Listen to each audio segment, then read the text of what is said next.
DNA news Nashik, शोध सत्याचा।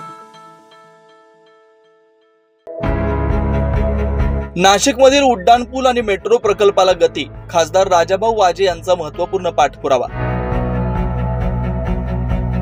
नाशिक शहरातील नाशिक रोड ते द्वारका उड्डाणपूल आणि नाशिक मेट्रो या दोन महत्त्वाकांक्षी प्रकल्पांच्या अंमलबजावणीसाठी गेल्या काही वर्षापासून केवळ चर्चा व घोषणाच होत होत्या। मात्र निवडून आल्यानंतर खासदार राजाभाऊ वाजे यांनी या प्रकल्पांसाठी ठोस पाठपुरावा सुरू केला। आता या प्रकल्पांना मूर्त स्वरूप येण्याची शक्यता निर्माण झाली आहे। खासदार वाजे यांनी महामेट्रोचे व्यवस्थापकीय संचालक श्री श्रवण हर्डीकर यांची नुकतीच भेट घेऊन नाशिक रोड ते द्वारका उड्डाणपूल प्रकल्पाबाबत सविस्तर चर्चा केली। या बैठकीत केंद्रीय मंत्री नितीन गडकरी यांच्या सूचनेनुसार उड्डाणपुलाच्या रचनेतच मेट्रोसाठी आवश्यक जागा राखीव ठेवण्याचा मुद्दा उपस्थित करण्यात आला। महामेट्रोने देखील यावर सकारात्मकता दर्शवली आहे।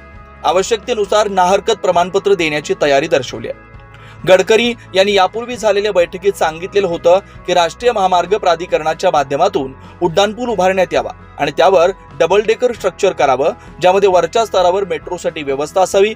त्यानुसार खासदार वाजे यांनी महामेट्रो सोबत समन्वय साधत पुढील पावले उचलण्यास सुरुवात केली आहे। या बैठकीदरम्यान नाशिक मेट्रो प्रकल्पावरही चर्चा झाली आहे।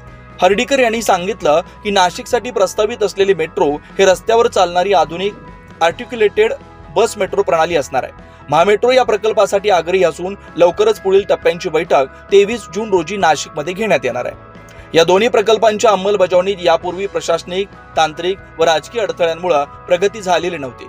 मात्र खासदार वाजे यांच्या प्रयत्नामुळे आता राष्ट्रीय महामार्ग प्राधिकरण आणि महामेट्रो यांच्यात समन्वय घडून येतोय।